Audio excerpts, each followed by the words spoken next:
Ha sido costumbre muy general y antigua llamar Rey a Jesucristo, en sentido metafórico, a causa del supremo grado de excelencia que posee y que le encumbra entre todas las cosas creadas. Así, se dice que reina en las inteligencias de los hombres, no tanto por el sublime y altísimo grado de su ciencia cuanto porque Él es la verdad y porque los hombres necesitan beber de Él y recibir obedientemente la verdad. Se dice también que reina en las voluntades de los hombres, no sólo porque en él la voluntad humana está entera y perfectamente sometida a la santa voluntad divina, sino también porque con sus mociones e inspiraciones influye en nuestra libre voluntad y la enciende en nobilísimos propósitos. Finalmente, se dice con verdad que Cristo reina en los corazones de los hombres porque, con su supereminente caridad y con su mansedumbre y benignidad, se hace amar por las almas de manera que jamás nadie, entre todos los nacidos, ha sido ni será nunca tan amado como Cristo Jesús. Mas, entrando ahora de lleno en el asunto, es evidente que también en sentido propio y estricto le pertenece a Jesucristo como hombre el título y la potestad de Rey, pues sólo en cuanto hombre se dice de él que recibió del Padre la potestad, el honor y el reino, porque como verbo de Dios, cuya sustancia es idéntica a la del Padre, no puede menos de tener común con él lo que es propio de la divinidad y, por tanto, poseer también como el Padre el mismo imperio supremo y absolutísimo sobre todas las criaturas. En el Antiguo Testamento, que Cristo es Rey, lo dicen a cada paso las Sagradas Escrituras. Así, le llaman el dominador que ha de nacer de la estirpe de Jacob, el que por el Padre ha sido constituido Rey sobre el monte santo de Sión y recibirá las gentes en herencia y en posesión los confines de la tierra. El Salmo nupcial, donde bajo la imagen y representación de un rey muy opulento y muy poderoso se celebraba al que había de ser verdadero Rey de Israel, contiene estas frases: el trono tuyo, oh Dios, permanece por los siglos de los siglos, el cetro de su reino es cetro de rectitud. Y omitiendo otros muchos textos semejantes, en otro lugar, como para dibujar mejor los caracteres de Cristo, se predice que su reino no tendrá límites y estará enriquecido con los dones de la justicia y de la paz, florecerá en sus días la justicia y la abundancia de paz, y dominará de un mar a otro, y desde el uno hasta el otro extremo del orbe de la tierra. A este testimonio se añaden otros, aún más copiosos, de los profetas, y principalmente el conocidísimo de Isaías: nos ha nacido un párvulo y se nos ha dado un hijo, el cual lleva sobre sus hombros el principado, y tendrá por nombre el admirable, el consejero, Dios, el fuerte, el Padre del siglo venidero, el príncipe de paz. Su imperio será amplificado y la paz no tendrá fin, se sentará sobre el solio de David, y poseerá su reino para afianzarlo y consolidarlo, haciendo reinar la equidad y la justicia desde ahora y para siempre. Lo mismo que Isaías vaticinan los demás profetas. Así Jeremías, cuando predice que de la estirpe de David nacerá el vástago justo, que cual hijo de David reinará como rey y será sabio y juzgará en la tierra. Así Daniel, al anunciar que el Dios del cielo fundará un reino, el cual no será jamás destruido, permanecerá eternamente, y poco después añade: yo estaba observando durante la visión nocturna, y he aquí que venía entre las nubes del cielo un personaje que parecía el Hijo del Hombre, quien se adelantó hacia el anciano de muchos días y le presentaron ante él. Y dióle la potestad, el honor y el reino, y todos los pueblos, tribus y lenguas le servirán. La potestad suya es potestad eterna, que no le será quitada, y su reino es indestructible. Aquellas palabras de Zacarías donde predice al rey manso que, subiendo sobre una asna y su pollino, había de entrar en Jerusalén, como justo y como salvador, entre las aclamaciones de las turbas, ¿acaso no las vieron realizadas y comprobadas los santos evangelistas? En el Nuevo Testamento. Por otra parte, esta misma doctrina sobre Cristo Rey que hemos entresacado de los libros del Antiguo Testamento, tan lejos está de faltar en los del Nuevo que, por lo contrario, se halla magnífica y luminosamente confirmada. En este punto, y pasando por alto el mensaje del Arcángel, por el cual fue advertida la Virgen que daría a luz un niño a quien Dios había de dar el trono de David su padre y que reinaría eternamente en la casa de Jacob, sin que su reino tuviera jamás fin, es el mismo Cristo el que da testimonio de su realeza, pues ora en su último discurso al pueblo, al hablar del premio y de las penas reservadas perpetuamente a los justos y a los réprobos, ora al responder al gobernador romano que públicamente le preguntaba si era rey. Ora, finalmente, después de su resurrección, al encomendar a los apóstoles el encargo de enseñar y bautizar a todas las gentes, siempre y en toda ocasión oportuna se atribuyó el título de rey y públicamente confirmó que es rey, y solemnemente declaró que le ha sido dado todo poder en el cielo y en la tierra. Con las cuales palabras, ¿qué otra cosa se significa sino la grandeza de su poder y la extensión infinita de su reino? Por lo tanto, no es de maravillar que San Juan le llame príncipe de los reyes de la tierra, y que él mismo, conforme a la visión apocalíptica, lleve escrito en su vestido y en su muslo, Rey de reyes y Señor de los que dominan. Puesto que el Padre constituyó a Cristo heredero universal de todas las cosas, menester es que reine Cristo hasta que, al fin de los siglos, ponga bajo los pies del trono de Dios a todos sus enemigos. En la liturgia de esta doctrina común a los sagrados libros, se siguió necesariamente que la Iglesia, reino de Cristo sobre la tierra, destinada a extenderse a todos los hombres y a todas las naciones, celebrase y glorificase con multiplicadas muestras de veneración, durante el ciclo anual de la liturgia, a su autor y fundador como a soberano Señor y Rey de los Reyes. Y así como en la antigua salmodia y en los antiguos sacramentarios usó de estos títulos honoríficos que con maravillosa variedad de palabra expresan el mismo concepto, así también los emplea actualmente en los diarios actos de oración y culto a la Divina Majestad y en el santo sacrificio de la misa. En esta perpetua alabanza a Cristo Rey descúbrese fácilmente la armonía tan hermosa entre nuestro rito y el rito oriental, de modo que se ha manifestado también en este caso que la ley de la oración constituye la ley de la creencia, fundada en la unión hipostática. Para mostrar ahora en qué consiste el fundamento de esta dignidad y de este poder de Jesucristo, he aquí lo que escribe muy bien San Cirilo de Alejandría: posee Cristo soberanía sobre todas las criaturas, no arrancada por fuerza ni quitada a nadie, sino en virtud de su misma esencia y naturaleza. Es decir, que la soberanía o principado de Cristo se funda en la maravillosa unión llamada hipostática. De donde se sigue que Cristo no sólo debe ser adorado en cuanto Dios por los ángeles y por los hombres, sino que, además, los unos y los otros están sujetos a su imperio y le deben obedecer también en cuanto hombre, de manera que por el solo hecho de la unión hipostática, Cristo tiene potestad sobre todas las criaturas. Y en la redención. Pero, además, ¿qué cosa habrá para nosotros más dulce y suave que el pensamiento de que Cristo impera sobre nosotros, no sólo por derecho de naturaleza, sino también por derecho de conquista, adquirido a costa de la redención?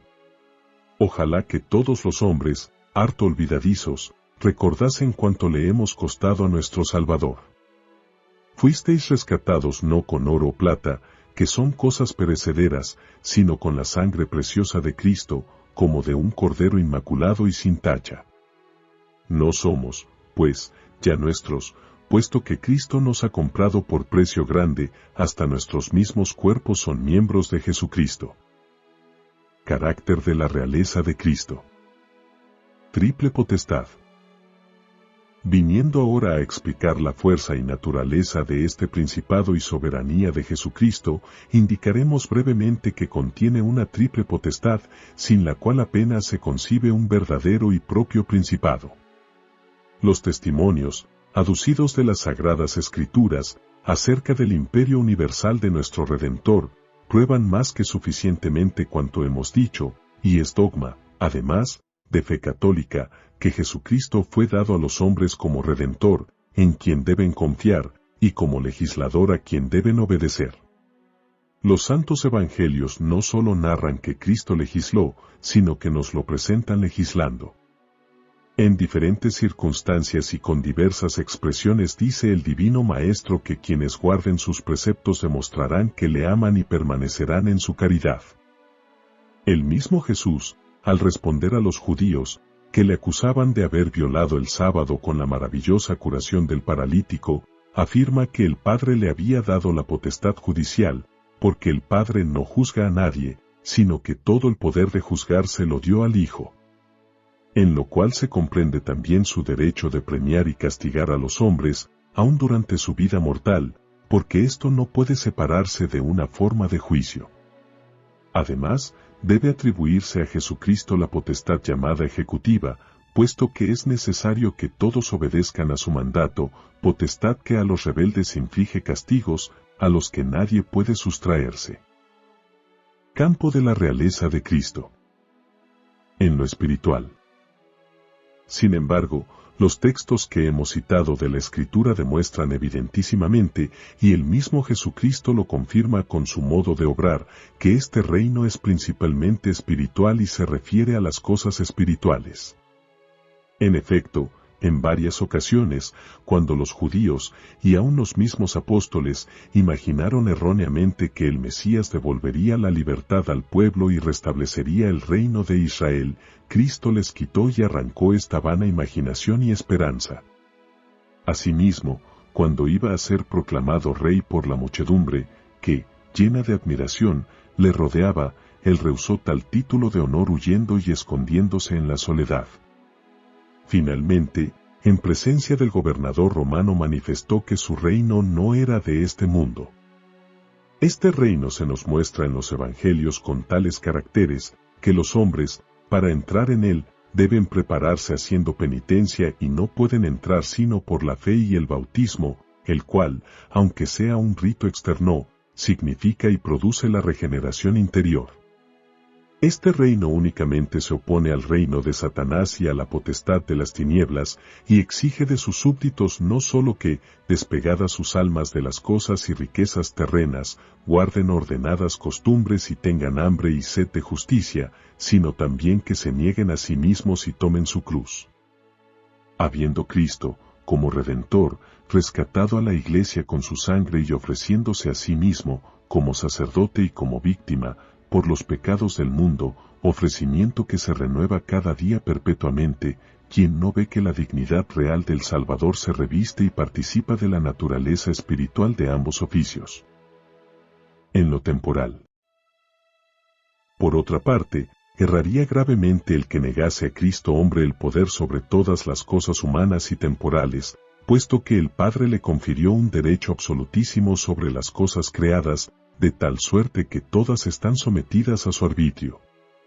Sin embargo, de ello, mientras vivió sobre la tierra se abstuvo enteramente de ejercitar este poder, y así como entonces despreció la posesión y el cuidado de las cosas humanas, así también permitió, y sigue permitiendo, que los poseedores de ellas las utilicen. Acerca de lo cual dice bien aquella frase, no quita los reinos mortales el que da los celestiales. Por tanto, a todos los hombres se extiende el dominio de nuestro Redentor, como lo afirman estas palabras de nuestro predecesor, de feliz memoria, León XIII, las cuales hacemos con gusto nuestras. El imperio de Cristo se extiende no sólo sobre los pueblos católicos y sobre aquellos que habiendo recibido el bautismo pertenecen de derecho a la Iglesia, aunque el error los tenga extraviados o el cisma los separe de la caridad, sino que comprende también a cuantos no participan de la fe cristiana. De suerte que bajo la potestad de Jesús se halla todo el género humano. En los individuos y en la sociedad. Él es, en efecto, la fuente del bien público y privado. Fuera de él no hay que buscar la salvación en ningún otro, pues no se ha dado a los hombres otro nombre debajo del cielo por el cual debamos salvarnos. Él es solo quien da la prosperidad y la felicidad verdadera, así a los individuos como a las naciones, porque la felicidad de la nación no procede de distinta fuente que la felicidad de los ciudadanos, pues la nación no es otra cosa que el conjunto concorde de ciudadanos. No se nieguen, pues, los gobernantes de las naciones a dar por sí mismos y por el pueblo públicas muestras de veneración y de obediencia al imperio de Cristo si quieren conservar incólume su autoridad y hacer la felicidad y la fortuna de su patria. Lo que al comenzar nuestro pontificado escribíamos sobre el gran menoscabo que padecen la autoridad y el poder legítimos, no es menos oportuno y necesario en los presentes tiempos, a saber, desterrados Dios y Jesucristo, lamentábamos, de las leyes y de la gobernación de los pueblos, y derivada la autoridad, no de Dios, sino de los hombres, ha sucedido que, hasta los mismos fundamentos de autoridad han quedado arrancados, una vez suprimida la causa principal de que unos tengan el derecho de mandar y otros la obligación de obedecer. De lo cual no ha podido menos de seguirse una violenta conmoción de toda la humana sociedad privada de todo apoyo y fundamento sólido. En cambio, si los hombres, pública y privadamente, reconocen la regia potestad de Cristo, necesariamente vendrán a toda la sociedad civil increíbles beneficios, como justa libertad, tranquilidad y disciplina, paz y concordia. La regia dignidad de nuestro Señor, así como hace sacra en cierto modo la autoridad humana de los jefes y gobernantes del Estado, así también ennoblece los deberes y la obediencia de los súbditos. Por eso el apóstol San Pablo, aunque ordenó a las casadas y a los siervos que reverenciasen a Cristo en la persona de sus maridos y señores, mas también les advirtió que no obedeciesen a estos como a simples hombres, sino sólo como a representantes de Cristo, porque es indigno de hombres redimidos por Cristo servir a otros hombres, rescatados habéis sido a gran costa, no queráis haceros siervos de los hombres. Y si los príncipes y los gobernantes legítimamente elegidos se persuaden de que ellos mandan, más que por derecho propio por mandato y en representación del Rey Divino, a nadie se le ocultará cuán santa y sabiamente habrán de usar de su autoridad y cuán gran cuenta deberán tener, al dar las leyes y exigir su cumplimiento, con el bien común y con la dignidad humana de sus inferiores. De aquí se seguirá, sin duda, el florecimiento estable de la tranquilidad y del orden, suprimida toda causa de sedición, pues aunque el ciudadano vea en el gobernante o en las demás autoridades públicas a hombres de naturaleza igual a la suya y aún indignos y vituperables por cualquier cosa, no por eso rehusará obedecerles cuando en ellos contemple la imagen y la autoridad de Jesucristo, Dios y hombre verdadero. En lo que se refiere a la concordia y a la paz, es evidente que, cuanto más vasto es el reino y con mayor amplitud abraza al género humano, tanto más se arraiga en la conciencia de los hombres el vínculo de fraternidad que los une. Esta convicción, así como aleja y disipa los conflictos frecuentes, así también endulza y disminuye sus amarguras. Y si el reino de Cristo abrazase de hecho a todos los hombres, como los abraza de derecho, porque no habríamos de esperar aquella paz que el Rey Pacífico trajo a la tierra, aquel Rey que vino para reconciliar todas las cosas, que no vino a que le sirviesen, sino a servir, que siendo el Señor de todos, se hizo a sí mismo ejemplo de humildad y estableció como ley principal esta virtud, unida con el mandato de la caridad, que, finalmente dijo, mi yugo es suave y mi carga es ligera. Oh, qué felicidad podríamos gozar si los individuos, las familias y las sociedades se dejaran gobernar por Cristo.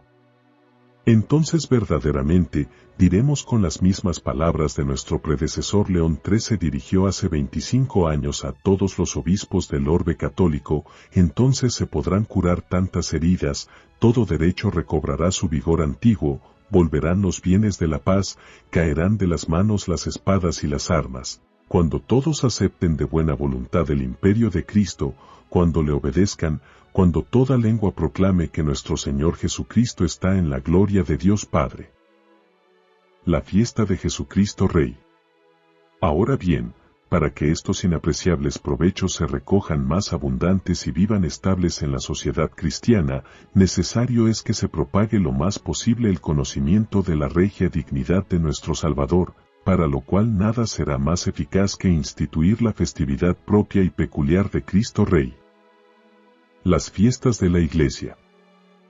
porque para instruir al pueblo en las cosas de la fe y atraerle por medio de ellas a los íntimos goces del Espíritu, mucho más eficacia tienen las fiestas anuales de los sagrados misterios que cualesquiera enseñanzas, por autorizadas que sean, del eclesiástico magisterio. Estas solo son conocidas, las más veces, por unos pocos fieles, más instruidos que los demás, aquellas impresionan e instruyen a todos los fieles, estas, digámoslo así, hablan una sola vez, aquellas cada año y perpetuamente, estas penetran en las inteligencias, a los corazones, al hombre entero. Además, como el hombre consta de alma y cuerpo, de tal manera le habrán de conmover necesariamente las solemnidades externas de los días festivos, que por la variedad y hermosura de los actos litúrgicos aprenderá mejor las divinas doctrinas, y convirtiéndolas en su propio jugo y sangre, aprovechará mucho más en la vida espiritual. En el momento oportuno. Por otra parte, los documentos históricos demuestran que estas festividades fueron instituidas una tras otra en el transcurso de los siglos, conforme lo iban pidiendo la necesidad y utilidad del pueblo cristiano, esto es, cuando hacía falta robustecerlo contra un peligro común, o defenderlo contra los insidiosos errores de la herejía, o animarlo y encenderlo con mayor frecuencia para que conociese y venerase con mayor devoción algún misterio de la fe, o algún beneficio de la divina bondad. Así, desde los primeros siglos del cristianismo, cuando los fieles eran acervísimamente perseguidos, empezó la liturgia a conmemorar a los mártires para que, como dice San Agustín, las festividades de los mártires fuesen otras tantas exhortaciones al martirio. Más tarde, los honores litúrgicos concedidos a los santos confesores, vírgenes y viudas sirvieron maravillosamente para reavivar en los fieles el amor a las virtudes, tan necesario aún en tiempos pacíficos. Sobre todo, las festividades instituidas en honor a la Santísima Virgen contribuyeron, sin duda, a que el pueblo cristiano no solo enfervorizase su culto a la Madre de Dios, su poderosísima protectora, sino también a que se encendiese en más fuerte amor hacia la Madre Celestial que el Redentor le había legado como herencia. Además, entre los beneficios que produce el público y legítimo culto de la Virgen y de los santos, no debe ser pasado en silencio el que la Iglesia haya podido en todo tiempo rechazar victoriosamente la peste de los errores y herejías. En este punto debemos admirar los designios de la divina providencia, la cual, así como suele sacar bien del mal, así también permitió que se enfriase a veces la fe y piedad de los fieles, o que amenazasen a la verdad católica falsas doctrinas, aunque al cabo volvió ella a resplandecer con nuevo fulgor, y volvieron los fieles, despertados de su letargo, a enfervorizarse en la virtud y en la santidad. Asimismo, las festividades incluidas en el año litúrgico durante los tiempos modernos han tenido también el mismo origen y han producido idénticos frutos. Así, cuando se entibió la reverencia y culto al Santísimo Sacramento, entonces se instituyó la fiesta del Corpus Christi, y se mandó celebrarla de tal modo que la solemnidad y magnificencia litúrgicas durasen por toda la octava, para atraer a los fieles a que veneraran públicamente al Señor. Así también, la festividad del Sacratísimo Corazón de Jesús fue instituida cuando las almas, debilitadas y abatidas por la triste y helada severidad de los jansenistas, habíanse enfriado y alejado del amor de Dios y de la confianza de su eterna salvación. Contra el moderno laicismo. Y si ahora mandamos que Cristo Rey sea honrado por todos los católicos del mundo, con ello proveeremos también a las necesidades de los tiempos presentes y pondremos un remedio eficacísimo a la peste que hoy inficiona a la humana sociedad. Juzgamos peste de nuestros tiempos al llamado laicismo con sus errores y abominables intentos, y vosotros sabéis, venerables hermanos, que tal impiedad no maduró en un solo día, sino que se incubaba desde mucho antes en las entrañas de la sociedad. Se comenzó por negar el imperio de Cristo sobre todas las gentes, se negó a la Iglesia el derecho, fundado en el derecho del mismo Cristo, de enseñar al género humano, esto es, de dar leyes y de dirigir los pueblos para conducirlos a la eterna felicidad. Después, poco a poco, La religión cristiana fue igualada con las demás religiones falsas y rebajada indecorosamente al nivel de estas. Se la sometió luego al poder civil y a la arbitraria permisión de los gobernantes y magistrados. Y se avanzó más, hubo algunos de estos que imaginaron sustituir la religión de Cristo con cierta religión natural, con ciertos sentimientos puramente humanos. No faltaron estados que creyeron poder pasarse sin Dios, y pusieron su religión en la impiedad y en el desprecio de Dios.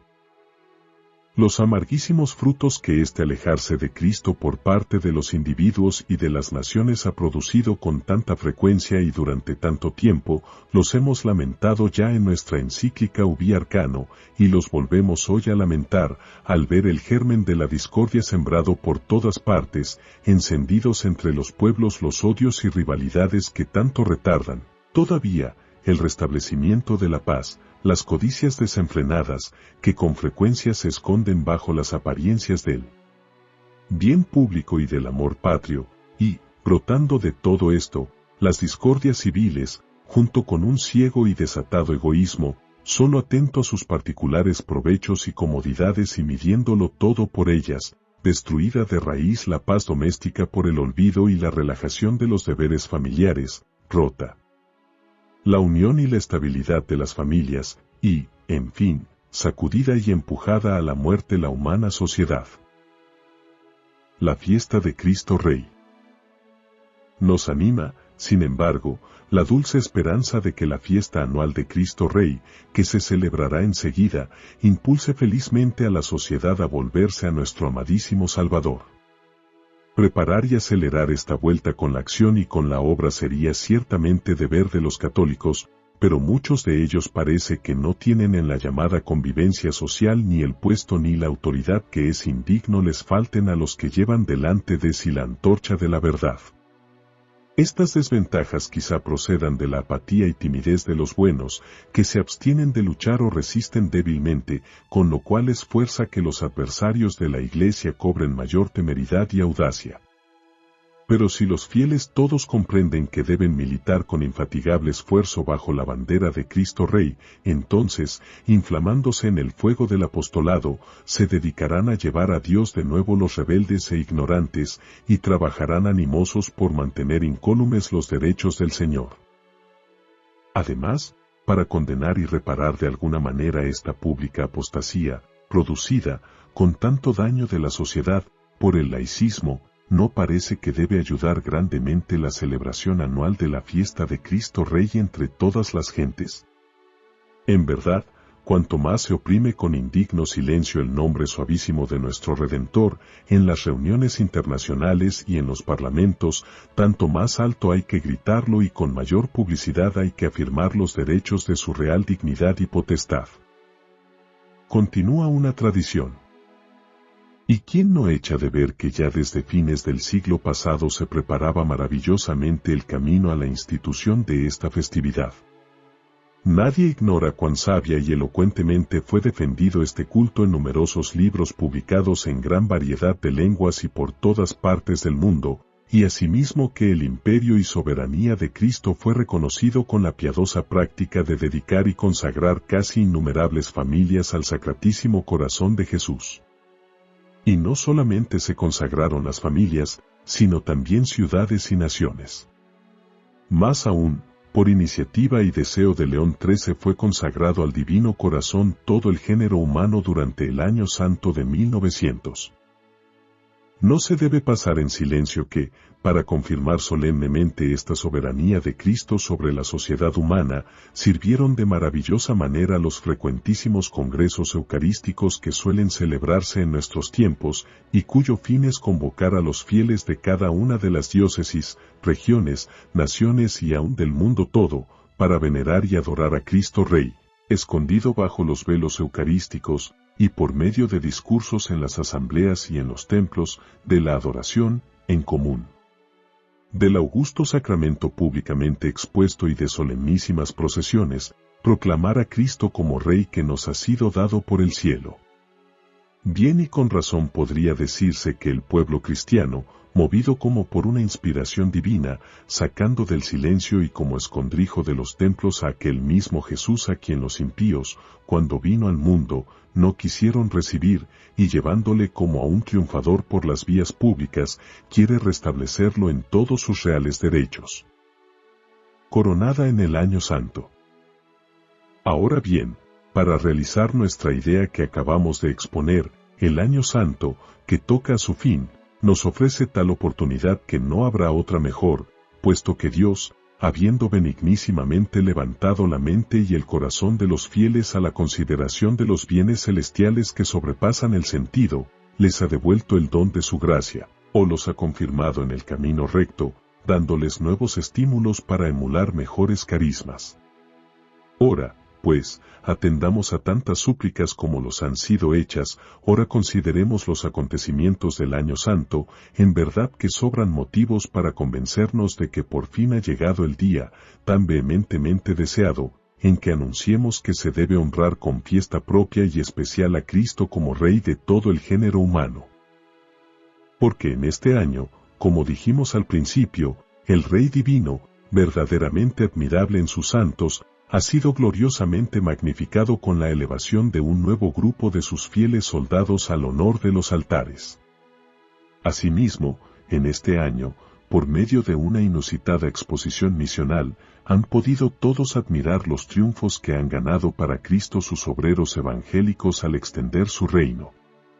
Finalmente, en este año, con la celebración del centenario del Concilio de Nicea, hemos conmemorado la vindicación del dogma de la consustancialidad del Verbo encarnado con el Padre, sobre la cual se apoya como en su propio fundamento la soberanía del mismo Cristo sobre todos los pueblos. Condición litúrgica de la fiesta. Por tanto, con nuestra autoridad apostólica, instituimos la fiesta de nuestro Señor Jesucristo Rey, y decretamos que se celebre en todas las partes de la tierra el último domingo de octubre, esto es, el domingo que inmediatamente antecede a la festividad de Todos los Santos. Asimismo, ordenamos que en ese día se renueve todos los años la consagración de todo el género humano al Sacratísimo Corazón de Jesús, con la misma fórmula que nuestro predecesor, de santa memoria, Pío X, mandó recitar anualmente. Este año, sin embargo, queremos que se renueve el día 31 de diciembre, en el que nos mismo oficiaremos un solemne pontifical en honor de Cristo Rey, u ordenaremos que dicha consagración se haga en nuestra presencia. Creemos que no podemos cerrar mejor ni más convenientemente el Año Santo, ni dar a Cristo, Rey inmortal de los siglos, más amplio testimonio de nuestra gratitud, con lo cual interpretamos la de todos los católicos, por los beneficios que durante este Año Santo hemos recibido la Iglesia y todo el orbe católico. No es menester, venerables hermanos, que os expliquemos detenidamente los motivos por los cuales hemos decretado que la festividad de Cristo Rey se celebre separadamente de aquellas otras en las cuales parece ya indicada e implícitamente solemnizada esta misma dignidad real. Basta advertir que, aunque en todas las fiestas de nuestro Señor el objeto material de ellas es Cristo, pero su objeto formal es enteramente distinto del título y de la potestad real de Jesucristo. La razón por la cual hemos querido establecer esta festividad en día de domingo es para que no tan solo el clero honre a Cristo Rey con la celebración de la misa y el rezo del oficio divino, sino para que también el pueblo, libre de las preocupaciones y con espíritu de santa alegría, rinda a Cristo preclaro testimonio de su obediencia y devoción. Nos pareció también el último domingo de octubre mucho más acomodado para esta festividad que todos los demás, porque en él casi finaliza el año litúrgico, pues así sucederá que los misterios de la vida de Cristo, conmemorados en el transcurso del año, terminen y reciban coronamiento en esta solemnidad de Cristo Rey, y antes de celebrar la gloria de todos los santos, se celebrará y se exaltará la gloria de aquel que triunfa en todos los santos y elegidos. Sea, pues, vuestro deber y vuestro oficio, venerables hermanos, hacer de modo que a la celebración de esta fiesta anual preceda, en días determinados, un curso de predicación al pueblo en todas las parroquias, de manera que, instruidos cuidadosamente los fieles sobre la naturaleza, la significación e importancia de esta festividad, emprendan y ordenen un género de vida que sea verdaderamente digno de los que anhelan servir amorosa y fielmente a su Rey, Jesucristo, con los mejores frutos. Antes de terminar esta carta, nos place, venerables hermanos, indicar brevemente las utilidades que en bien, ya de la Iglesia y de la sociedad civil, ya de cada uno de los fieles esperamos y nos prometemos de este público homenaje de culto a Cristo Rey. Para la Iglesia. En efecto, tributando estos honores a la soberanía real de Jesucristo, recordarán necesariamente los hombres que la Iglesia, como sociedad perfecta instituida por Cristo, exige, por derecho propio e imposible de renunciar, plena libertad e independencia del poder civil, y que en el cumplimiento del oficio encomendado a ella por Dios, de enseñar, regir y conducir a la eterna felicidad a cuantos pertenecen al reino de Cristo, no pueden depender del arbitrio de nadie. Más aún, el Estado debe también conceder la misma libertad a las órdenes y congregaciones religiosas de ambos sexos, las cuales, siendo como son valiosísimos auxiliares de los pastores de la Iglesia, cooperan grandemente al establecimiento y propagación del reino de Cristo, ya combatiendo con la observación de los 3 votos la triple concupiscencia del mundo, ya profesando una vida más perfecta, merced a la cual aquella santidad que el divino fundador de la Iglesia quiso dar a esta como nota característica de ella, resplandece y alumbra, cada día con perpetuo y más vivo esplendor, delante de los ojos de todos. Para la sociedad civil. La celebración de esta fiesta, que se renovará cada año, enseñará también a las naciones que el deber de adorar públicamente y obedecer a Jesucristo no solo obliga a los particulares, sino también a los magistrados y gobernantes.